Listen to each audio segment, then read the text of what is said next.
Obrigado, Sr. Presidente. Cumprimento o Sr. Ministro e o Sr. Secretário de Estado e começo, Sr. Ministro, por deixar, antes de mais, 2 elogios.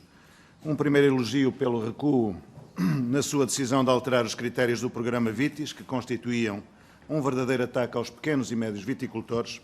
O PSD denunciou aqui na última audição essa discriminação e o Governo recuou, cedeu à nossa pretensão. Tínhamos razão. Deixou, no entanto, Sr. Ministro, um sinal errado aos pequenos e médios agricultores que se querem tornar mais competitivos, crescer e ganhar escala.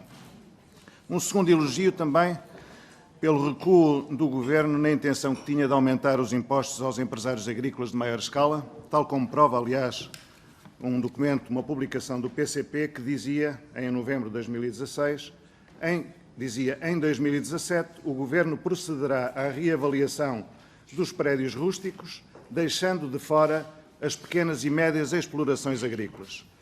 Conhecemos bem a grande luta do PCP contra esses empresários e o Governo deu-lhe a sua palavra de que lhes aumentaria os impostos. É caso para dizer aqui, ainda bem, que a palavra não foi honrada. Deixou, no entanto, Sr. Ministro, um sinal muito errado a quem tanto tem contribuído para a forte redução do déficit da nossa balança comercial agroalimentar. São 2 sinais que provam bem a distância entre a substância e a forma da sua ação política. Na substância, o Ministério da Agricultura puxa para trás o dinamismo dos nossos agricultores. Ao contrário, na forma, que é a grande preocupação do Ministério da Agricultura, tem sido, de facto, excelente. Veja-se a propósito da chamada reforma da floresta, um pacote muito bonito, mas no conteúdo é apenas e tão só um ataque ao dinamismo dos silvicultores e dos investidores na floresta. Veja-se também a propósito a Estratégia Nacional para a Agricultura Biológica, de que ainda há pouco se vangloriou de ter lançado. Um documento que tenha apenas intenções bondosas e ações genéricas e consensuais não é mais do que um saco de palavras, como já se disse muitas vezes aqui no Parlamento. Se há vontade genuína de apoiar a agricultura biológica, e deve haver, as ações têm de ser quantificadas, orçamentadas e calendarizadas para se poder acompanhar a sua execução. Não é claramente o caso aqui, a não ser que o Sr. Ministro nos queira aqui esclarecer essas questões fundamentais, que são as seguintes. Porquê é que as ações previstas no plano de ação não estão orçamentadas? Há alguma ideia de quanto vai custar a implementação da estratégia? Porquê é que essas ações não estão calendarizadas? Há alguma ideia de quando vão ser colocadas no terreno? Porquê é que ficou decidido, ou está decidido nesta própria estratégia, que a sua primeira avaliação será efetuada, imagine-se, em 2022? A primeira avaliação da implementação da estratégia prevê-se na própria estratégia que é feita apenas em 2022. Porquê? Sem respostas concretas a estas questões, Sr. Ministro, não estamos perante uma Estratégia Nacional para a Agricultura Biológica. Estamos perante uma estratégia de marketing político para ganhar tempo, para ir gerindo expectativas e para agradar ao crescente número de produtores e consumidores da agricultura biológica. Tem a palavra, Sr. Ministro. 5 minutos também. Muito obrigado, Sr. Deputado. Em primeiro lugar, agradeço os elogios à ação do Governo. Estou convicto que, à medida que o mandato for avançando, esses elogios irão sendo progressivamente maiores. Portanto, congratulo-me com o facto do Sr. Deputado estar satisfeito com a forma como estamos a executar bem o Vitis. Estou satisfeito com o facto do Sr. Deputado estar de acordo com a estratégia de taxar a ausência de produção nas explorações acima de 50 hectares. Naturalmente que o Governo honrará o que está estabelecido na lei que aprovou o Orçamento de Estado, nos termos em que o Sr. Primeiro-Ministro teve a oportunidade de anunciar o facto à Assembleia da República. Fico um pouco mais decepcionado quando minimiza o papel da reforma da floresta, uma vez que se trata de uma reforma profundíssima.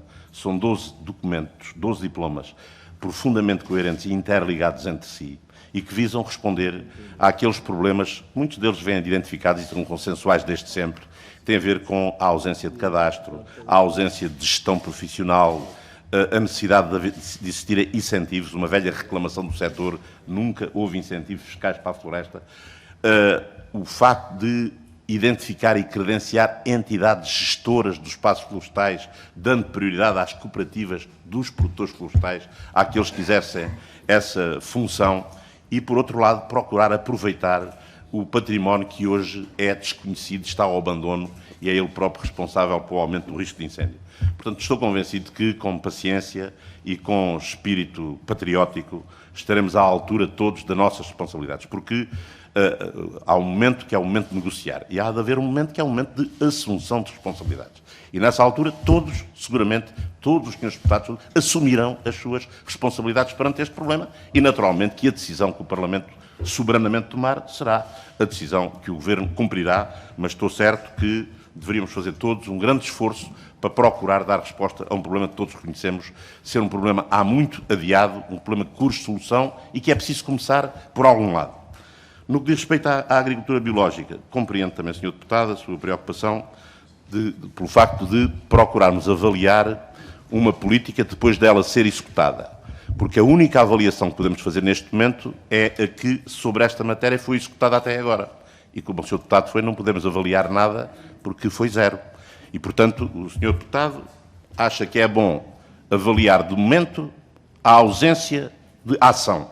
Nós queremos avaliar no momento adequado, depois de termos executado. Não faz sentido avaliar uma política, o diploma ainda nem sequer foi a Conselho de Ministros, teve apenas em discussão pública. Provavelmente a versão final não será aquela que esteve em discussão pública, porque houve contributos, certamente outros ministérios que irão integrar outros contributos, e depois disso, naturalmente, as quantificações, as calendarizações ao mês, à semana, não deixarão de ser efetuadas. Para já trata-se de cumprir o programa do Governo e de suprir uma lacuna para uma atividade que o país, a Europa, o mundo cada vez reclamam mais. E a procura está a crescer e o país, nesta matéria, não está a ser capaz de corresponder a essa procura, particularmente nos produtos transformados. E por isso queremos gizar uma estratégia, delinear medidas, pô-las em execução para atingir um objetivo que, estou certo, é também largamente consensual. Muito obrigado, Sr. Ministro. Tendo de novo a palavra o deputado António Lima Costa, faz favor. Relativamente ao aumento de impostos para as explorações agrícolas, contrariamente àquilo que o Sr. Ministro sugeriu, o compromisso do Governo com o PCP foi aumentar às explorações agrícolas, não aos terrenos abandonados. Está expressamente escrito num documento do PCP e, portanto, não vale a pena confundir as pessoas e dizer que seria apenas para se aplicar a terrenos abandonados. Não, senhor, era para explorações agrícolas, tal como está dito num documento oficial do PCP. Relativamente à agricultura biológica, Sr. Ministro, o Sr. Ministro disse que o que há é zero. O Sr. Ministro já foi Ministro da Agricultura duas ou três vezes. O PS, o Partido Socialista, esteve no Governo nos últimos 20 anos, ou 22 anos, cerca de 15 anos. E não houve estratégia nenhuma feita pelo anterior Governo, nem pelos anteriores Governos ao anterior Governo. Há estratégias nacionais para a agricultura biológica em inúmeros países há mais de 20 anos. Nós nunca tivemos no seu tempo. Não vale a pena desculpar-se, como é hábito, com o anterior Governo. O Sr. Ministro tem muitas responsabilidades nesta matéria, porque já passou muitas vezes pelo Governo. O Dom Afonso Henriques Mas eu também, queria... não é? Foi já Ministro algumas vezes, como é sabido. Não vale a pena estarmos aqui a tirar pedras ao anterior Governo, quando teve grandes responsabilidades antes do anterior Governo. Mas passaria, Sr. Presidente, se me é permitido, e se os meus colegas Sr. Deputado, agradecer um bocadinho de silêncio. Referir-me ainda ao fosso existente entre a forma e a substância, a que queria voltar, e desta feita ao Programa Nacional de Regadio. A tal diferença entre a forma e a substância. Tem havido muita propaganda, mas na realidade tudo o que está a acontecer no regadio é pura e simplesmente o que estava programado no PDR 2020 pelo anterior Governo. Não há nada de novo neste dossiê. No entanto, os portugueses são constantemente encharcados por todos os lados com a grande revolução no regadio que este Governo pôs em marcha a partir do zero, o tal Programa Nacional de Regadio. Grande revolução em marcha. Pergunto, Sr. Ministro, esquecendo a novidade do marketing político, o que é que até hoje, de concreto, no regadio aconteceu? De concreto. Sr. Deputado, quando puder, termine. Que não seja o normal, natural seguimento do que vinha do anterior Governo. Financiamento novo para as obras de regadio não há, não se vê. Candidatura ao plano Juncker dos novos blocos do Alqueva, como está, não está. O que é que este Governo fez de palpável no regadio? Muito obrigado, Sr. Deputado. Juntou o seu tempo. Tem a palavra o Sr. Ministro, faz favor. Portanto, eu gostaria de ter o mesmo tempo que o Sr. Ministro nas respostas. Mas o Sr. Tenho Ministro ainda uma questão a comprometeu-se colocar. que descontava depois na parte final. Se o Sr. Deputado pretender, naturalmente, terá o mesmo tratamento, não é? Não tenha dúvida nenhuma, está bem?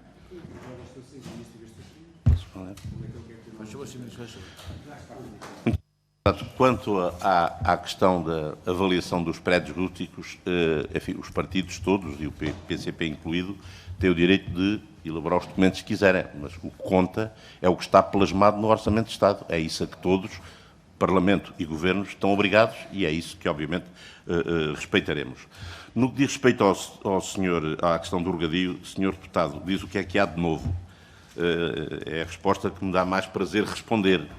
Olha, o que há de novo, em primeiro lugar, foi pagar cerca de 20 milhões de euros de obras que estavam em curso no Alqueva, cujo financiamento tinha acabado em 31 de dezembro de 2015 e cujas obras estavam em execução e estiveram até agosto de 2016. Cerca de 20 milhões, sem nenhuma comparticipação comunitária, o que significa que, se tivesse sido calculada uma boa gestão, se o Governo anterior não tivesse adiado o início do arranque deste programa, significaria que estes 20 milhões, utilizados na mobilização de fundos comunitários, valeriam 4 vezes mais. Quer dizer que a agricultura e o regadio, por essa má decisão, foi prejudicada em cerca de 80 milhões de euros. Há outra novidade. O Governo anterior deu como acabado o Alqueva na sua atual dimensão. Não fez nenhuma diligência, não inscreveu no PDR, não fez nenhuma diligência para buscar financiamento de nenhuma forma. E, portanto, o Alqueva estava acabado como está. Ora, este Governo pretende fazer é ampliá-lo em mais cerca de quase 50 mil hectares. E é isso que estamos, como não havia nada feito, tivemos de começar do zero. E começar do zero foi preparar uma candidatura àquela entidade que nos parece que pode facultar o financiamento com menores encargos possíveis para o Estado. E pedimos ao Banco Europeu de Investimentos, através do Plano Juncker, um pedido de financiamento na ordem dos 260 milhões de euros, a uma taxa de juros de 0,5%, para amortizar até 2047 e com 7 anos de carência. É isso que está neste momento a ser negociado e é sobre este processo negocial que a semana passada tivemos muito boas notícias.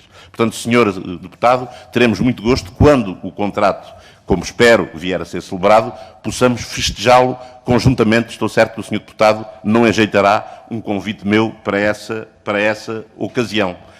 O que estamos a fazer, além disso, é aquilo que os senhores deputados nos acusavam de não fazer, que é executar o PDR. A execução zero que os senhores deixaram no regadio, nós executamos, já pusemos em execução, neste momento depende apenas da apresentação de documentação, 150 milhões de euros por um conjunto de projetos, de norte a sul, enfim, que aprovamos, de acordo, aliás, com os critérios que os senhores tinham pré-definido e que respeitámos escrupulosamente. Muito obrigado, Sr. Ministro. Então, o Sr. Deputado Lima Costa, muito breve para... Só para constatar que o Sr. Ministro confirma aquilo que nós dissemos. De novo, não há nada, há apenas o seguimento do que o anterior Governo previu e programou no regadio. Porque quanto ao Alqueva, é zero o que há. Zero. O que há é zero. Não há nada. Sr. Deputado, Sr. Presidente, eu rematava... Sr. Deputado. Eu pedi ao Sr. Presidente que descontasse o tempo das interrupções. Sr.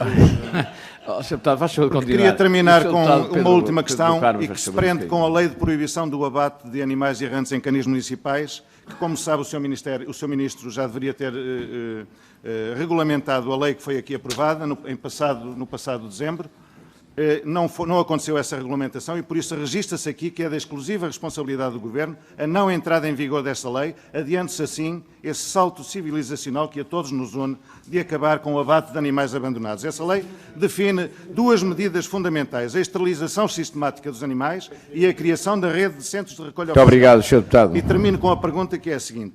Essa lei diz que a responsabilidade e a assunção dos respectivos custos dessas medidas cabem expressamente ao Governo. O Governo não pode, por isso, tentar descentralizar à socapa essas novas competências para os municípios sem as fazer acompanhar da respectiva mochila financeira, porque isso seria ilegal. E, portanto, a questão muito concreta que lhe coloco é se o Governo, Sr. Ministro, se o Governo já procedeu à contabilização dos recursos financeiros que terá de disponibilizar às autarquias se lhes quiser transferir essas responsabilidades definidas por lei. Muito obrigado. Sr. Ministro, faz favor.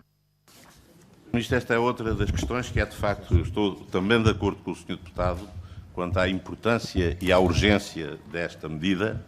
Foi também uma pena que o Governo anterior, em 4 anos, tivesse esquecido de dar expressão concreta à prioridade que agora reconhece, mas, Sr. Deputado, peço que aguarde apenas 24 ou 40... 20... Claro, exato. Pronto, mas é pena que apenas, ao Sr. Deputado, apenas o que me surpreende é que tivessem acordado agora para as prioridades, não é? Mas eu gostaria apenas de dizer, Sr. Deputado, que basta esperar 24 ou 48 horas, porque já está para a publicação mundial da República e será publicado provavelmente ainda esta semana a portaria que responde a todas essas suas questões. Muito obrigado.